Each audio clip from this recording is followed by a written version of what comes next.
Turkey. but Aydogdu in the corner of Furkan. Well, his girlfriend's now Russian, right? Right, so he's kind of in both camps. And the Russian in the black corner ready to rock and roll. I think this will be a pretty good boxing round. Bell rings, gloves touch, and here we go. Starting out with better straight shots from the Russian team. Well, this definitely in the spirit. This is more chess boxing light than the last one for sure. Going for point boxing. Nice and busy. This is really the strategy to win. Yeah. You just want to keep your opponent keeping their guard up and keep throwing a lot of little shots, different places. All different angles.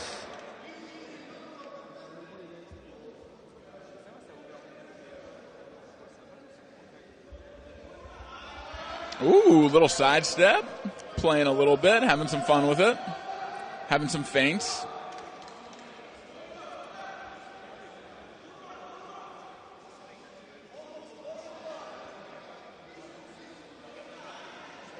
I don't think it's really working for him, though. There's a jab to the head, jab to the body. He's showing signs of life now. He needs to stop with that silly head movement stuff. When you're wearing a helmet like this, and you would usually slip a shot barely, it hits you in these helmets. So your usual evasiveness just goes out the window. You do tend to get used to it, though, and you do get used to rolling with the punches a little bit with it. I do wear it in sparring now. I have like a RUS professional one. Nice. I mean, shout out to Leon. And bell rings. He's a sponsor, and I love the ring, and I like the gloves a lot. I actually recommended Leon to Guy in the FC, and he's been using it ever since. Yeah, Leon, thank you for sponsoring chess boxing. I think the gear this year has been great. I honestly had not used their gear prior to this event, but I might pick up a pair of gloves myself now. Well, definitely in an event like this where you have many people competing and the gloves are being used round after round, you need some kind of quality because they can only take a certain number of rounds really before they deteriorate. I mean, my gloves last a couple of years generally,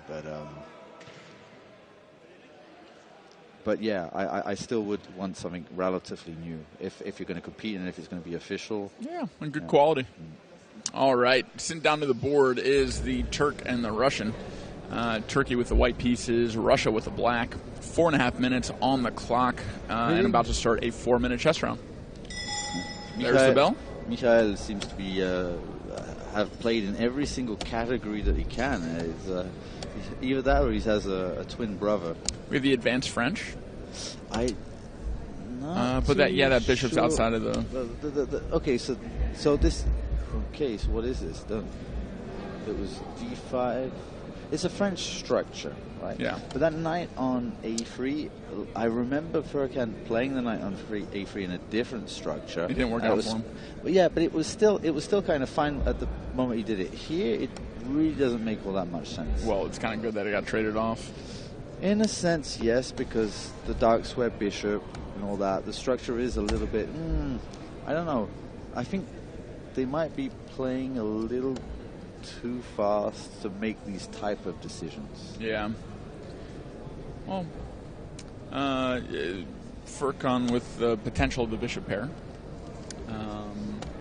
And otherwise solid position with the exception of that awkward double pawn on the A file. Yeah, you can't really do all that much about it, and now they've traded light square bishops. That should be theoretically good for black,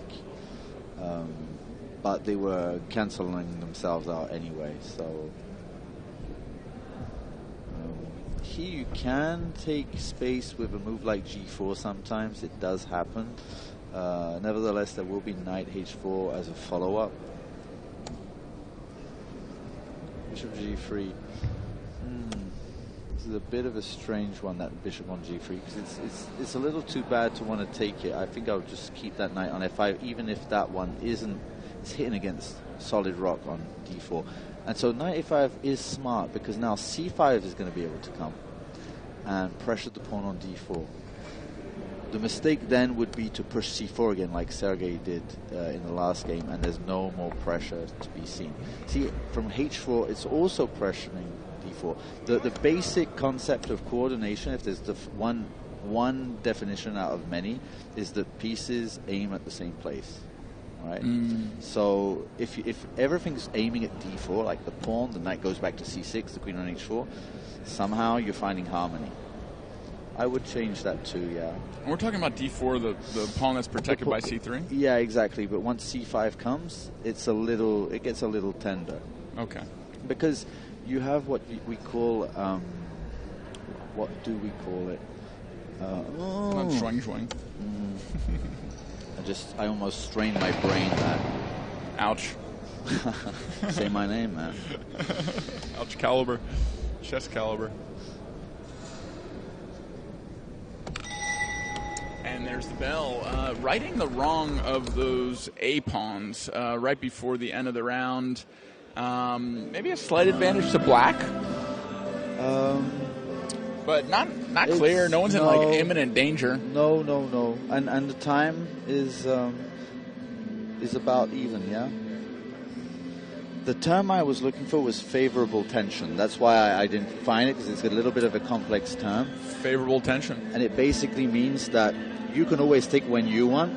You know that the opponent never will take, because that would be structurally unsound. So you can just leave it there and build pressure upon it. If you take too fast, it might liberate squares to ease defense. So or opportunity cost. If you take too fast, maybe it would have been better to take later at a more opportune time. There's more options. Maybe you don't want to take. Maybe you want to push at some point, you know.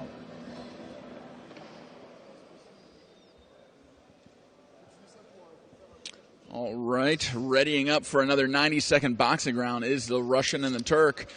First round going to Russia, so Turkey needs a big round in order to tie up the boxing score.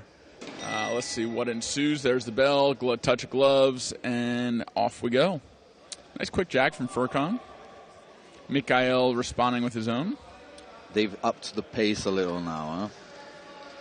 They know that the chess isn't clear. They absolutely need to get this round. I like that slip inside lead uppercut that Furkan just threw. Very clean. That rear uppercut missed. Definitely an arm punch. Yeah. Again, glad we didn't wear those helmets. We can't say it enough. But the thing with these particular helmets, there's kind of too much of a gap.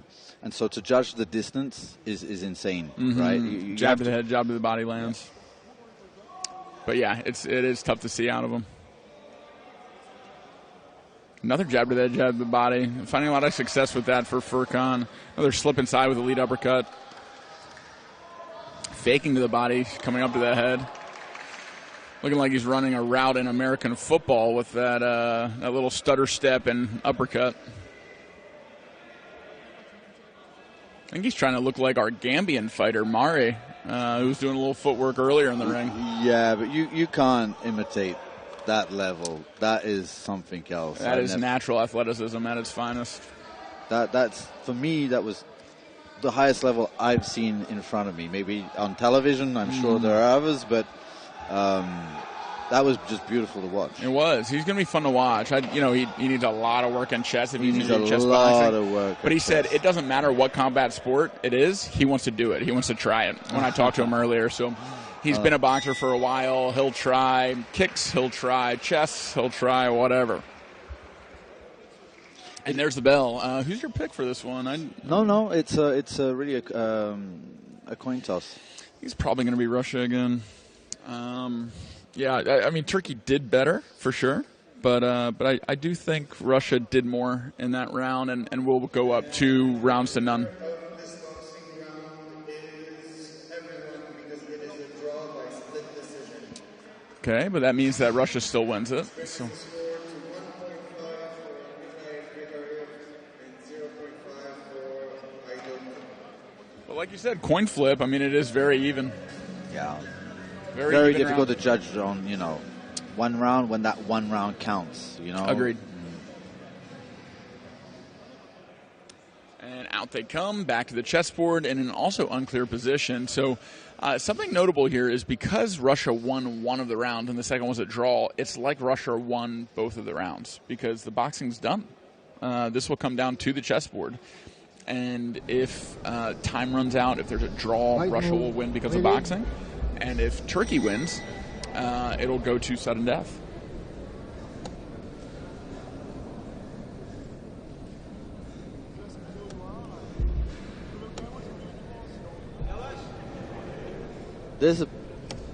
It's a piece up. I'm just realizing now. I was looking at the... Yeah, White did lose a piece and is behind on time about a minute. Okay, so that's that. This is rough. And Grigorev is ahead on the boxing, so basically it's a done deal. Yeah, as long as, well, let's see. So if time runs out, chess is null, and Mikhail wins. Yeah, the only case where this goes to sudden death is if Turkey either times out Mikhail, which doesn't look likely, or checkmates Mikhail, which also doesn't look too likely from this position right now. Now it is a 4-minute round, so plenty of time to do work or blunder a piece if you're black. But in this position with these fighters' experience, it doesn't seem likely. So Russia might be looking down at a game where they're going to win another chess boxing light title. I don't see where the counter could even possibly come from. I mean, even if he got his rook to the last, rank, there is no back rank mate. So, how are we going to invent? All he has to do is simplify down. Plus, he's already got the pawn more on the B file. So, yeah. If I could wave my magic wand and make a miracle happen for White, it's pushing the G and H opposite pawn. It's shutting off that escape square, and it's a back rank checkmate. Yeah, and there's knight takes G4 that he just missed, which was a fork. Oh, he can still go knight G4, actually. That doesn't... There you go. Found it. Ouch. Ouch. That's... Carl, ouch. Your ring name? You know that somebody in one of my first fights, there was somebody in the public that said, make him say your name. I like it. Legal move into check. One signal. That's what that means from the arbiter.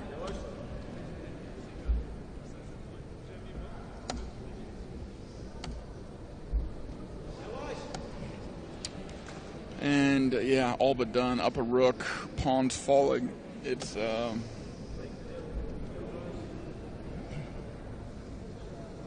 not looking good if you're a Turk right now. Nope. Difficult to find things really to catch on to even give any kind of hope. After this match, please do stick around. You aren't going to want to miss the main event action coming up next. We do have India versus Russia in a Chessboxing World Finals. So this will be in the under 60 category, the small, fast division. It'll be very, very exciting. But there we have it. That should be it for Russia, securing a Chessboxing Light World Championship in the under 90 kilogram division. Big congratulations to Russia, scooping up another title. And the official decision in just a moment.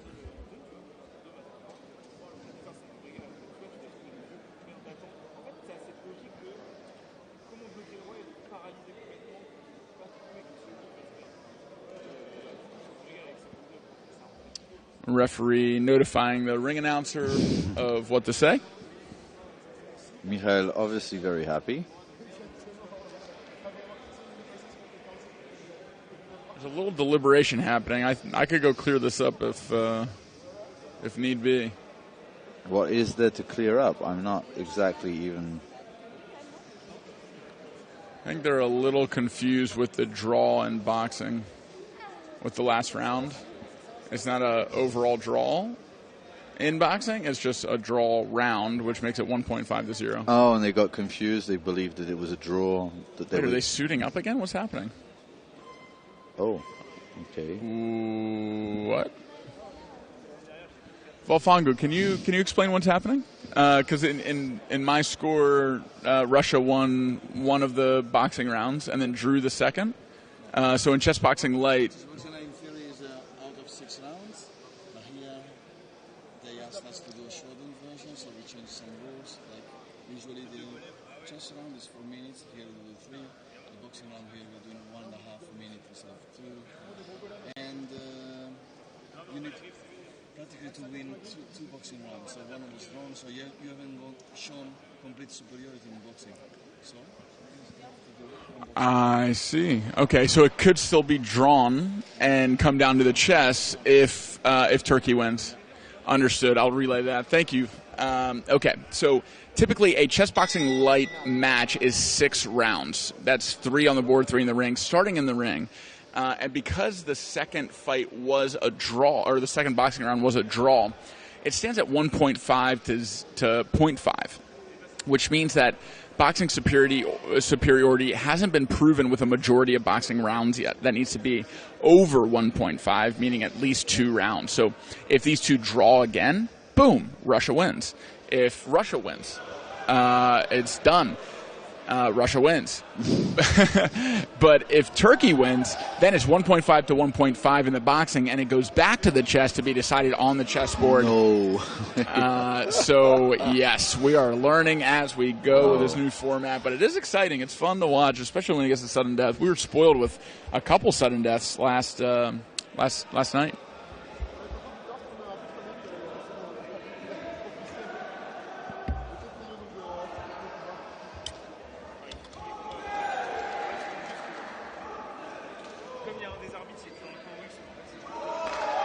Oh, bit of a drop of the head there. Dangerous. You can get an uppercut. Good uppercut by Furkan as the Russian enters. Yeah. Definitely getting a little carried away now with power, but expected from two competitors that know a lot is riding on this boxing round. Furkan pushing away the Russian to create distance. 10 seconds left in the round. Let's see if either tries to win it. Wow, 5, 6, 7 punches landed at the end of the round. What is he doing? Furkan just gave away that round. What happened? I'm not. Kept his hands down and ate like 12 punches in the last 10 seconds. Yeah, and they weren't big punches. We can't really complain about the opponent being unfair. No. It was not at all. No, that was a textbook Chessboxing Light. He got moody. He got a little moody. I think like he was against something that happened, and he was like, whatever. Could be it. Oh, he's still smiling. Okay. Well, congratulations to Russia taking home that victory. The third boxing round, not necessary, but Russia won it convincingly. And congratulations, another Chessboxing Light world title going to Russia. Russia looking like a favorite to win the overall medals for the World Championship as a team. We do